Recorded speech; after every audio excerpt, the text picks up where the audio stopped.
ओम श्री महागणाधिपतये नमः। लक्ष्मीनारायणाय नमः। मंडप छाए सिया जी का राम ब्याहन आए। जब सिया जी के लेखत लगू बेटी राजन के तो आई चढ़ाएंगे चौक बउआ साजन चूड़ी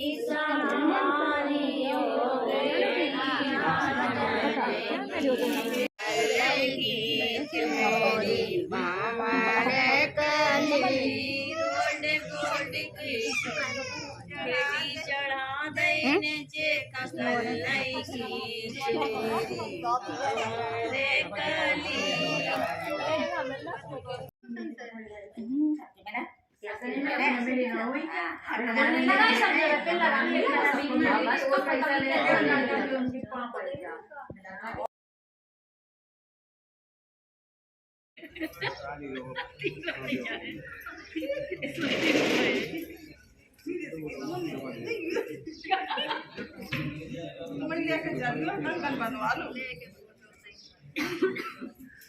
बांध देती है भाभी बांध देती है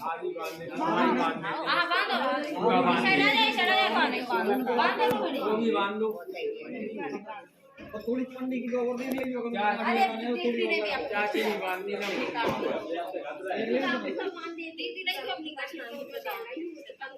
मतलब पूरा बांध दे भाभी बांध दे माई बांध दे लेकिन चाची और मम्मी नहीं बांधते। अरे तुम्हारा क्या अच्छा सब जल्दी हां चलो सब डाले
ट्रेंड है जो रील में देखते हैं रियल में हमारे यहाँ होती कुछ इस तरीके से फेरे।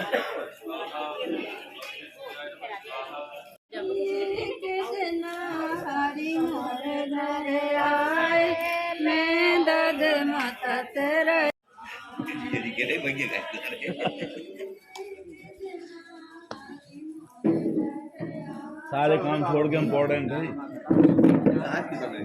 नहीं सब समय में 9:45 बज गए तो कोई मतलब है लगे हैं वो अपने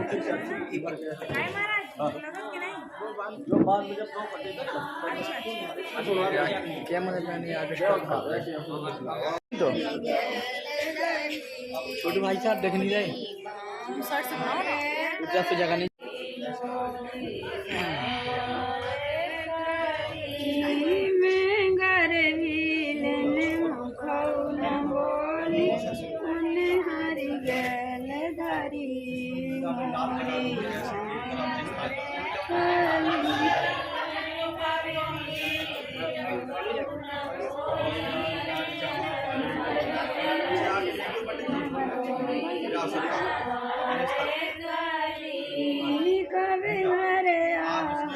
नंद के लाला हम खा चढ़िया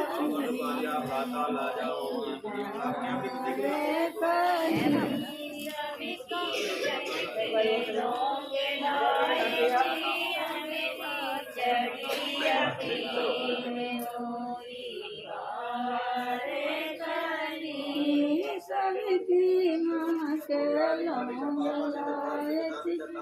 मेरे चढ़िया की मोरी काली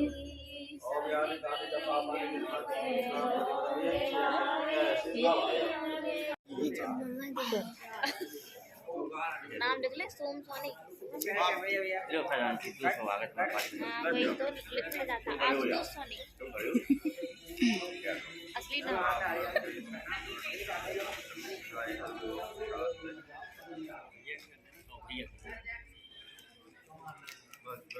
बैठ के बैठा दो, आप बैठ जाओ।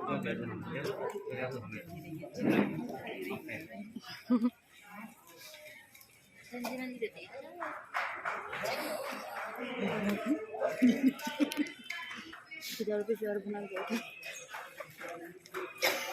कन्याकुमारी का कहा गया है कि भावन होने पर भी यह कन्या कुमारी है, कब तक? जब तक लड़की के बाएं भाग में नहीं आ जाए। माता पार्वती और शंकर जी का विवाह हुआ तो चौथी भावर हो गई, भावर पड़ गई, तो भगवान भोलेनाथ कहने लगे कि देवी अब आप हमारे बाएं भाग में आ जाइए। तो माता पार्वती जी कहने लगी कि हे प्रभु हम आपके बाएं भाग में तो आ जाएंगे, लेकिन उसके पहले जब आप हमारे 7 वचन मान लोगे तब हम आपके बाएं भाग में आएंगे। बोले तो आप मांगो, क्या मांगना है? तो उस समय माता पार्वती ने जो वचन मांगी थी, आज यह कन्या लक्ष्मी है और वर विष्णु स्वरूपा विष्णु है, तो आज लक्ष्मी स्वरूपा अपने पति विष्णु भगवान से क्या मांगती है? एक मुखे विष्णु स्थानीय द्वितीय ऊर्ध कार्यम तृतीय रास पूषा चत्वार माया पंच पशुभो खट ऋतुभो सप्तम सखी पदाभव। पहला वचन मांगा कि यज्ञ का एक मुख होता है, हे स्वामी आप कोई भी यज्ञ करना तो मुझे दाहिने बैठाल कर यज्ञ में आहुति। आप कोई भी यज्ञ करेंगे और मुझको अगर दाहिने बैठालने का अधिकार देते हैं और दाहिने बैठाल कर यज्ञ करेंगे तो मैं। तो पहला वचन कन्या मांगती है कि यज्ञ में आप मुझे दाहिने बैठा लें। दूसरा वचन ऊर्ध्व कार्यम, कोई नया कार्य शुरू करना है, जैसे व्यापार शुरू करना, तालाब खुदवाना, कुआं खुदवाना, मकान बनवाना इत्यादि। से पहले हमको बतला देना। बोले क्यों? बोले आप कन्या माता पार्वती जी कहती महाराज जैसे आप नगर में गए, 4 ब्राह्मणों को भोजन का निमंत्रण देकर चले आए, चारों ब्राह्मण द्वार पर आ गए, आपने हमसे नहीं बताया, तो अब आपने तो दोरे से आवाज लगा दी कि 4 थाली लगाकर तैयार कर दो। अब घर में भोजन की व्यवस्था नहीं, हमने बनाया ही नहीं, आपने बताया नहीं, तो अब क्या होगा? ब्राह्मणों का अपमान होगा, घर का अपमान होगा, गृहस्थी का अपमान होगा। तो बोले महाराज इसलिए किसी का भरण पोषण करना हो तो पहले हमको बतला देना। चत्वार माया, कन्या कहती महाराज लेकिन आज से आप जो कमाएंगे जो खर्च करेंगे हमको एक एक करके बताएंगे। बोले क्यों बताएं? इसका कारण क्या है? तो कन्या कहते हैं महाराज इसलिए बताएंगे क्योंकि आप अपने हमें आय और व्यय यानी खर्च और मुनाफा दोनों बताएंगे, तो उसी प्रकार हम गृहस्थी का संचालन करेंगे। जैसे घर में गृहस्थी का काम हमें चलाना है, जैसे हम सोचेंगे कि हमारे स्वामी कितना कमाते हैं और हमारे घर में एक महीने में 20 साबुन की बट्टियां खर्च हो जाती हैं, तो हम क्यों ना सोचें कि 10 में ही काम निकाल लें, जितना अधिक से अधिक हो सके उतना बचाने की कोशिश करें। पंच पशुभो, कन्या कहती है दूध घी की मालिक मैं ही कहलाऊंगी महाराज। बोले क्यों? आप क्यों कहलाओगी? हमारे पिताजी भैंसिया माने आप आज से आए मालिक बने हतैया गैया है दूध तो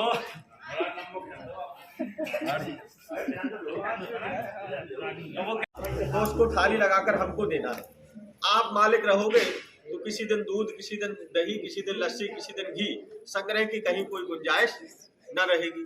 अब घर में कोई अतिथि और मेहमान आ जाएगा तो उसे हम सूखी रोटी धर दें, और सूखी रोटी धर भी दें तो गृहस्थी का बड़ा भारी पाप लग जाएगा और घर की सुख शांति मेहमान लेकर के, अतिथि लेकर के चला जाएगा। अगर मेहमान को रूखा भोजन करा दिया जाए तो घर की लक्ष्मी को लेकर के चला जाता है, इसलिए मेहमान को कभी रूखा भोजन नहीं कराया जाता। इसलिए कन्या कहती कि दूध घी की मालिक तो मैं ही कहलाऊंगी।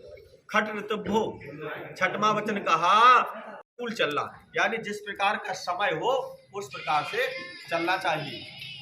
जैसे कि अभी सर्दी पड़ रही है तो तो सर्दी की व्यवस्थाएं जुटाना, सर्दी का इंतजाम करना।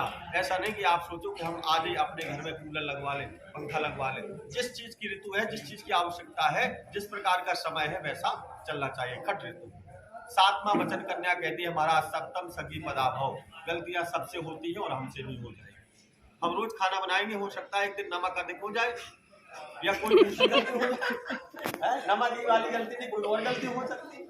और ऐसा नहीं महाराज कोई बहकावे में आ जाया, जैसे कोई कह दे कि भैया आपको आपके घर से फलानी चीज बनी है, यहाँ चली है, ऐसा भी नहीं, किसी के बहकावे में भी ना आए। और महाराज जब पूर्ण जानकारी कर लें कि हाँ हमसे गलती हो गई, और गलती होने पर भी अगर हम सखियों के मध्य बैठी हैं तो उस समय आप हमें डांट नहीं सकते। और जब हमने कोई गलती की है और अकेली में है तो उस समय आप हमें डांटना, समझाना, फटकारना, पीटना, हमको सब मंजूर है। तो यह सातों वचन कन्या के वर स्वीकार करते हैं। पीटना मंजूर है और नजी गलत पड़ा है दोनों तरफ। तो आप स्वीकार करते हैं तो ठीक है, आप शंकर जी ने तो स्वीकार कर लिए। दूसरा वचन उद्यानी मद्यपान, बोले मत वालों के सामने कभी न जाना। हर कहता है जो मत उद्यानी मत बने पिता गृह हमने, बोले पिता के घर भी आज से लवाई आओगी जाओगी और पठे ही आओगी। जब कोई लेने आएगा तब जाओगी और जब कोई पहुंचाएगा तब आओगी। ऐसा नहीं कि हमारा कुछ बात हो जाए, झगड़ा हो जाए, आप अपना बैग सामान उठाओ समझी गए। जैसे माता सती जी चली गई थी, पार्वती के अगले अवतार ही सती माता थी, इसलिए भगवान ने स्पेशल वचन ले लिया माता पार्वती कि आप अपने पिता के घर भी बिना बुलाए नहीं जाओ। एक समय कन्या कहती महाराज ऐसा, और मोर में विष्णु भगवान का अंश होता है, इसलिए विष्णु भगवान की प्रशंसा करने में कोई हद नहीं है। एक दूसरे के वचनों को मान लिया। अब बोले इनकी गवाही कौन है, बोले जो मंडप के नीचे पंच है, बोले ना इनकी गवाही नहीं, कोई कहीं से आए कोई कहीं से, फिर कब मिलेंगे, तो बोले उत्तान पाद के पुत्र ध्रुव, उनकी गवाही।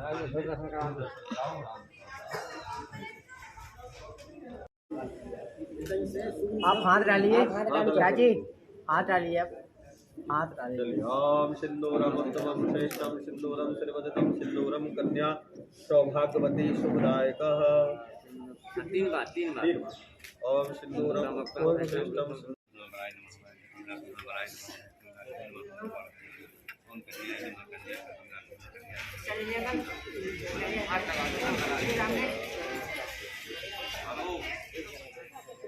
तैयार हो गए। हाँ बस हो गए।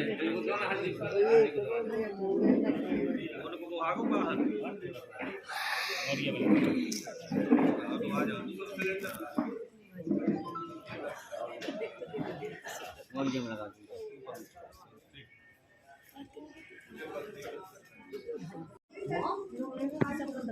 पहन रहा हूँ पहले